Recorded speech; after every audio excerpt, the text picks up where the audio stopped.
prisão pode ser abalada, a estrutura da tua vida pode mudar hoje. Você crê? Se você crê, não fica de boca fechada, não. Adora, glorifica, bendiz o nome do Senhor. Mantenha sua Bíblia aberta, por favor. Eu quero passear um pouco com você na Bíblia Sagrada. Em Atos capítulo 13, nós vemos uma igreja cheia do Espírito Santo, cheia do poder. A igreja de Antioquia, naquela igreja onde mais tarde vai virar a base missionária de Paulo. A Bíblia diz que ali haviam doutores e profetas. E fala de Barnabé, um homem cuja foi essencial na vida de Paulo, ainda sendo chamado por Saulo. E é interessante quando nós começamos a ler a trajetória desses homens. Barnabé vem sempre citado em primeiro, Barnabé e Saulo, porque Paulo foi o que foi porque teve um Barnabé na vida dele. Paulo foi o Paulo que foi, mas foi discipulado. Paulo foi o Paulo que foi, mas ele teve pessoas acima dele. Então a Bíblia vem relatando primeiro Barnabé e depois Saulo. Diz o texto que em um culto eles estão adorando, eles estão cultuando e jejuando. De repente o Espírito Santo brada na boca de alguém e manda separar Barnabé e Saulo. Novamente Barnabé vem em primeiro. Eles estão jejuando antes do Espírito Santo falar. Eles estão cultuando antes da manifestação do Espírito Santo. O Espírito Santo se manifesta e manda separar Barnabé e Saulo. E depois disso, eles continuam jejuando e orando. Nós não podemos se acomodar, irmãos. Nós não podemos se acostumar. Nós precisamos querer sempre mais do Espírito Santo. Aí o versículo 3, lá do capítulo 13, fala que então, jejuando e orando, e pondo sobre eles as mãos, os despediram. Então Barnabé junto com Saulo, eles foram separados, eles foram chamados, e eles foram enviados pelo Espírito Santo de Deus. Aqui começa a trajetória missionária de Paulo.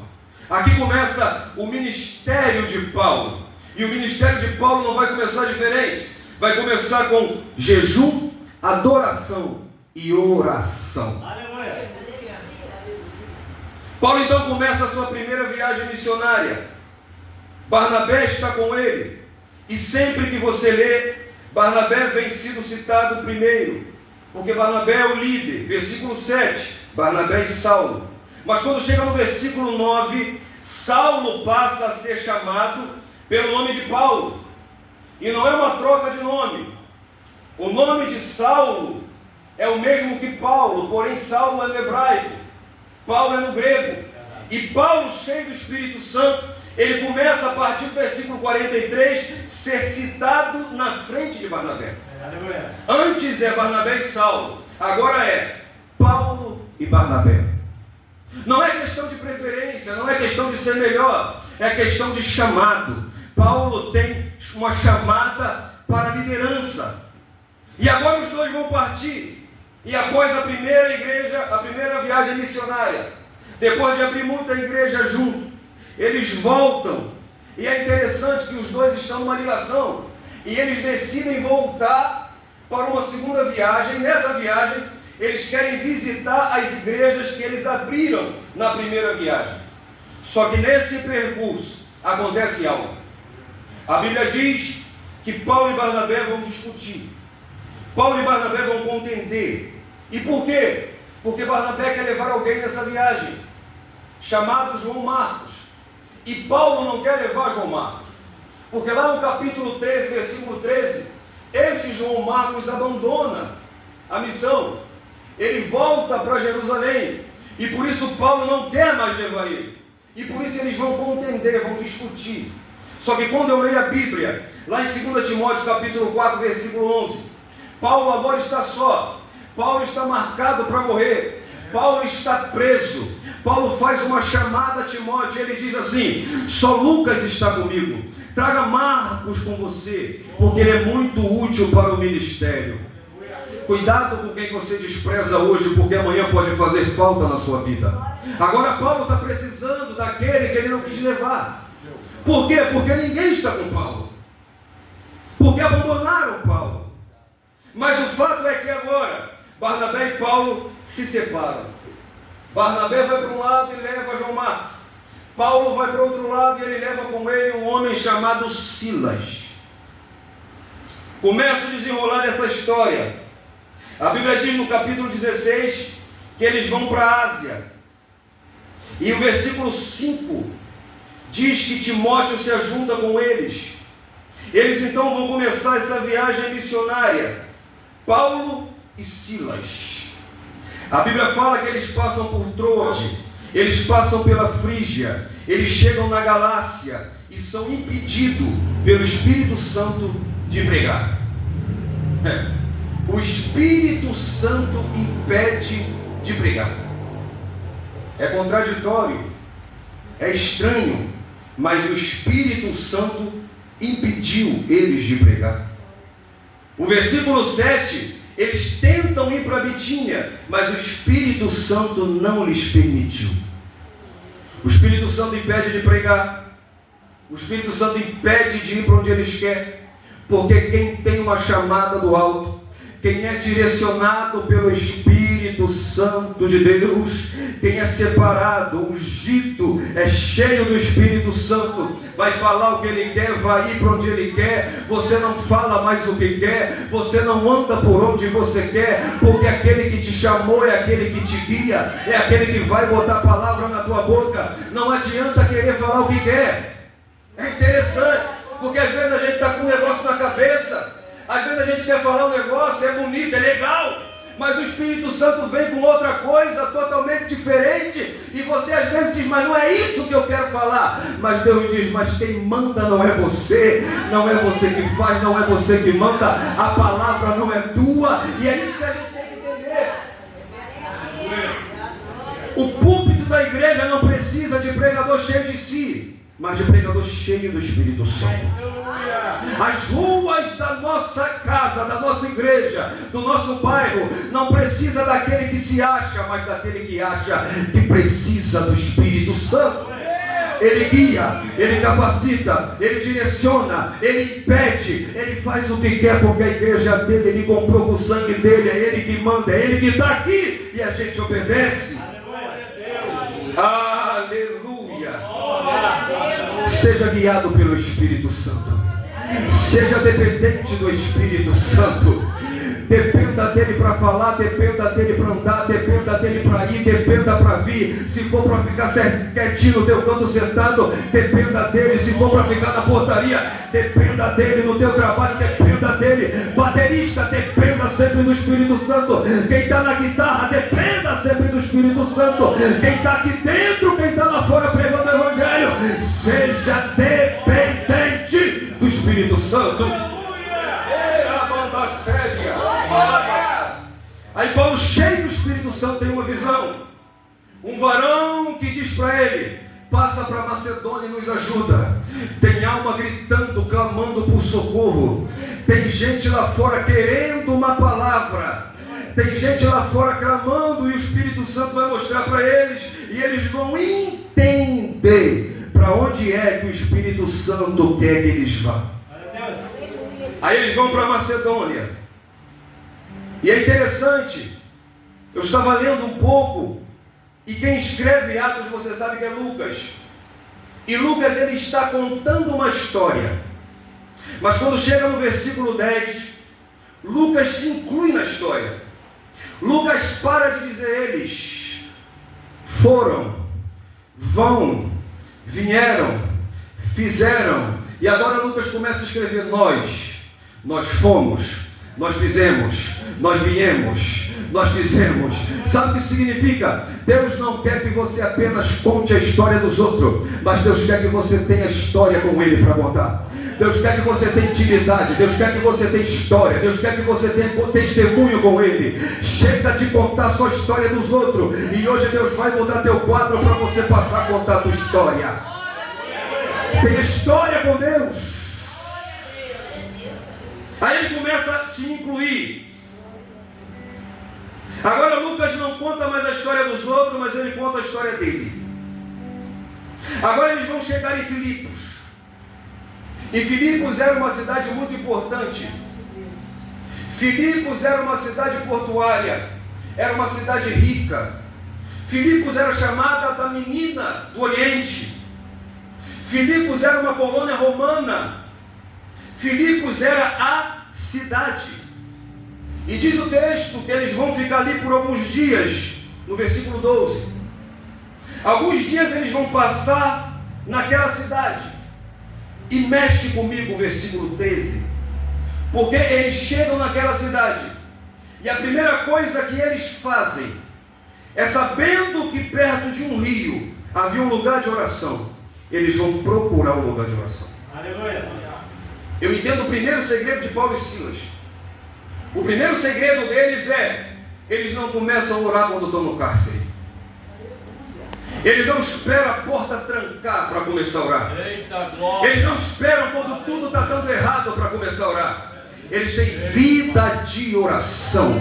É por isso que no cárcere ele vai orar, porque orar faz parte do cotidiano.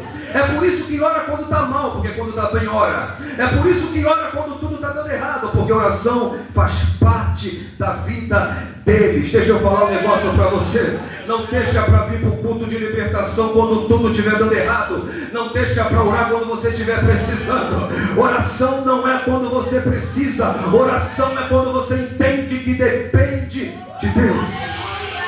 Tenha vida de oração. Tenha vida de oração. Tenha vida de oração. Não deixa para orar quando o vento estiver lá em cima. Não deixe para orar quando o barco estiver virando. Ore quando tudo está calmo. Ore quando tudo está dando certo. Ore quando o teu emprego está bom, quando tua casa está boa. Ore quando os filhos estão com saúde. Não deixa para orar só quando a tua canoa virar.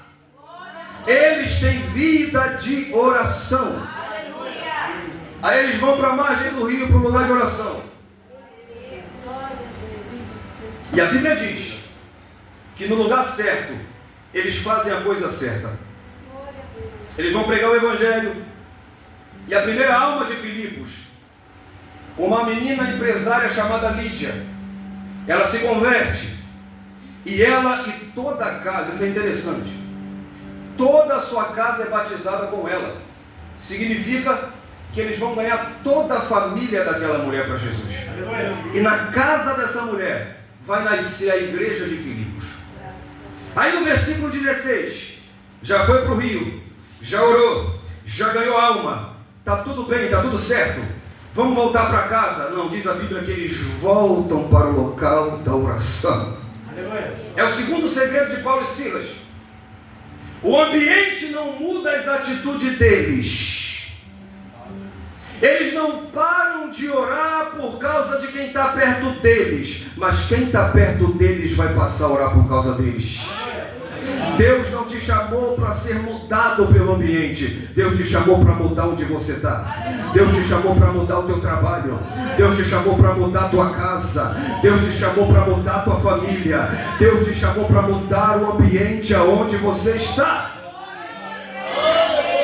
Tem gente que de tanto andar com fulano, começa a falar igual fulano, começa a se vestir igual fulano, começa a andar onde o fulano anda, daqui a pouco está lá fora igual fulano. Mas aqui não, Deus está dizendo para essa igreja: ganha ele para Jesus, mostra para ele quem é o teu Deus, não mude por causa do ambiente. Não é que você não pode andar, você já ouviu aqui hoje alguém dizendo que vai com a patroa para a igreja católica, mas não é ela que é influenciada pela igreja católica, é a igreja católica que vai ver alguma coisa diferente nela. Não perca o brilho por quem está embaçado, mas faça quem está embaçado ter o brilho do Espírito Santo de Deus.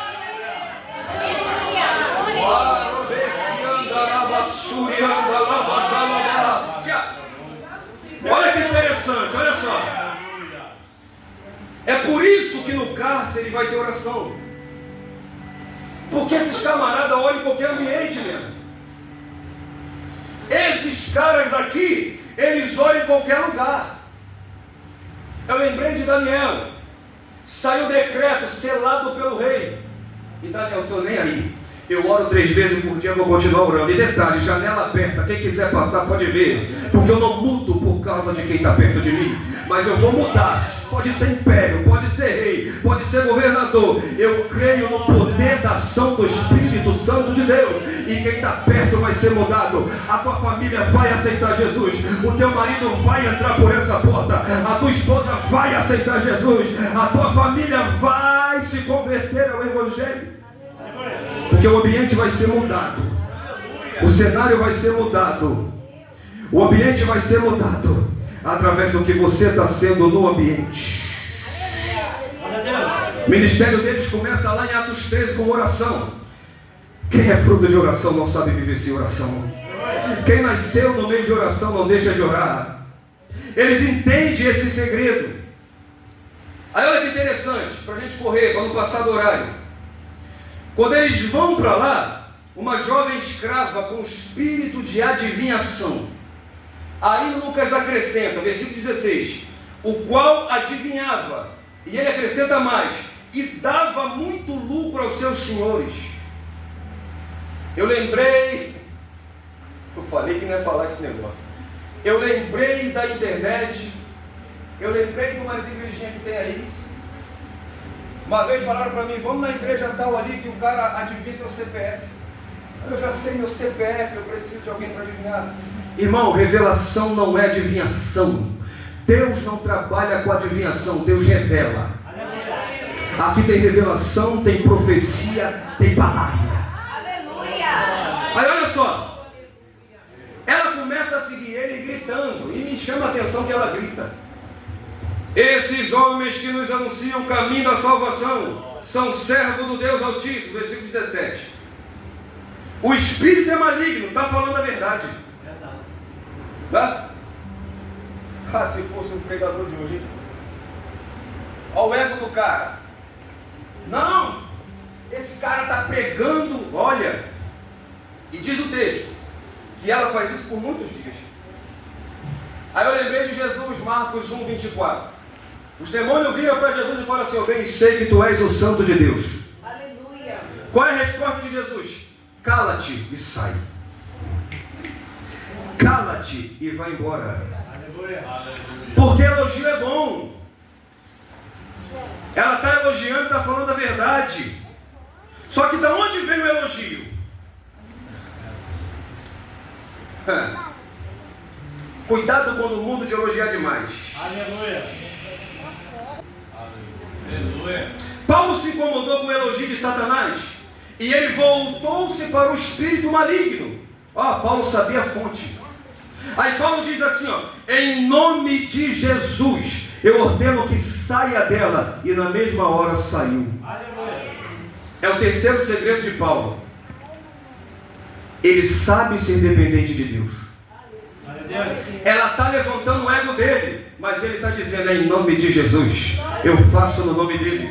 Quem aparece é ele, quem faz é ele, quem fala é ele, quem tu tem que respeitar é ele. Aqui não tem pregador melhor que ninguém, não tem irmão melhor que ninguém, ninguém está acima de ninguém. É o nome dele que é acima de todo nome, é o nome dele que é autoridade, é o sangue dele que limpa, que justifica, que salva, que vai te remir e que vai te levar para o céu. Paulo diz, é no nome dele, porque toda honra é para ele.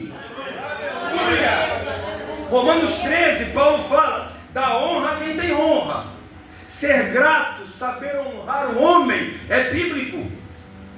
É por isso que você viu aqui, igual domingo, foi citado as pessoas que tiveram na caravana, foi agradecido, porque teve gente que suou a camisa. Não é espírito de altivez, não é soberba. Agora, só não vai dar certo se o Espírito Santo não guiar. Honrar o homem é uma coisa, mas glorificar tem que glorificar a Deus. Porque dele, por ele, para ele são todas as coisas eternamente. Aleluia. Chegamos no final. O espírito sai, só que tem um problema, porque a Bíblia diz que aquele espírito maligno que fazia ela adivinhar dava lucro aos seus senhores. E quando o espírito sai, o lucro sai. Quando o lucro sai, olha só que negócio forte. Quando o lucro sai, alguém se incomoda. Quando o lucro sai, alguém fica revoltado. Quando o lucro desaparece, alguém não vai gostar. Eu lembrei de Jesus em Gadara. Jesus veio um homem imundo, morava no sepulcro, se cortava com pedra, amarrava ele e arrancava as correntes. O menino não tinha mais vida, estava com cerca de 2.000 demônios. Jesus vai repreender, vai para uma manada de porcos, vai se precipitar, os porcos vão morrer. O que vão dizer para Jesus? Sai da nossa cidade, porque a gente prefere porco do que você. O que houve com o menino que ele está bom? Jesus repreendeu o demônio, pastor João Batista. Mas cadê meus porcos? Morreu. Não está dando lucro? Vaza. Eu quero dizer uma coisa para você. Você foi chamado para tirar o lucro de Satanás. Você foi chamado para saquear o inferno. Você foi chamado para incomodar o reino das trevas. Você foi chamado para destronar Satanás. O diabo não gosta de quem dá trabalho. O diabo não gosta de quem ganha alma. O diabo não gosta de quem evangeliza. O diabo não gosta de quem faz a obra. Sabe por quê? Porque você está tirando o lucro dele.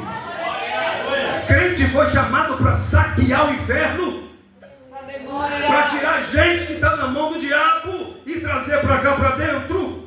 E eu profetizo que você vai ganhar alma para Jesus. Eu profetizo que você vai ser um missionário, uma missionária. Eu profetizo que você não vai precisar de título para fazer a obra de Deus, porque você vai entender que você foi chamado para destronar o inferno.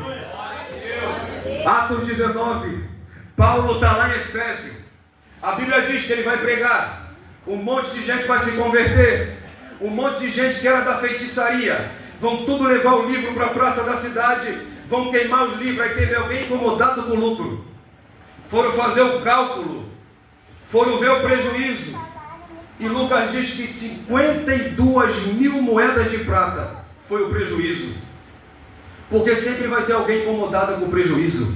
Sempre vai ter uma Rede Globo para falar mal da igreja. Sempre vai ter um sistema lá fora para falar mal da igreja. Sabe por quê? Porque a igreja tira quem está lá e traz para cá. Porque a igreja cuida de quem está lá fora. Porque a igreja traz quem está lá fora. Porque a igreja, no poder da palavra, na ação do Espírito, tira quem está no mundo e traz para cá, para dentro. Vamos terminar. A Bíblia diz que por causa disso, eu fiz questão de te falar isso, para você entender o porquê que eles são presos.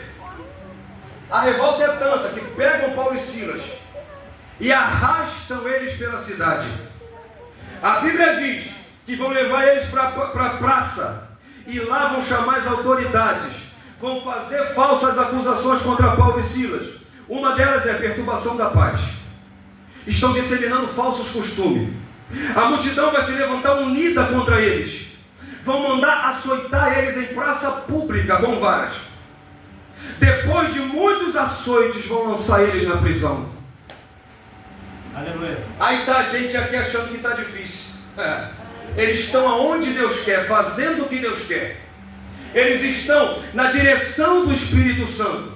Eles estão dando prejuízo a Satanás. Eles estão ganhando alma, pregando o Evangelho. E qual é o resultado? São envergonhados, presos, açoitados. E o texto diz: chamaram o carcereiro e disseram: guarde eles em segurança.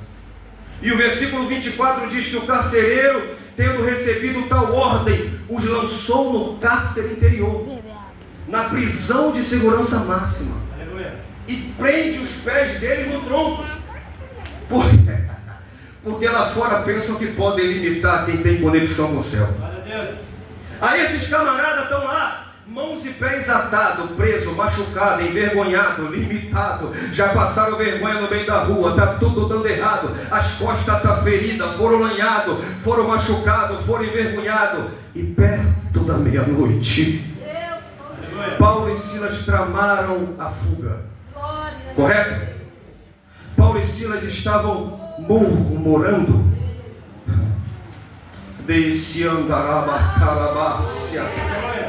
Edibe, cobra, manda, cega. Eu imagino esses dois caras. Eles estão louvando e orando a Deus.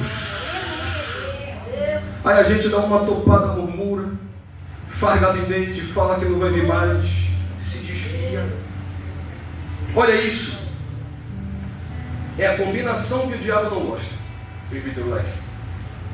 Adoração e oração. Aleluia. Adoração e oração. A oração, dialogar, conversar com Deus.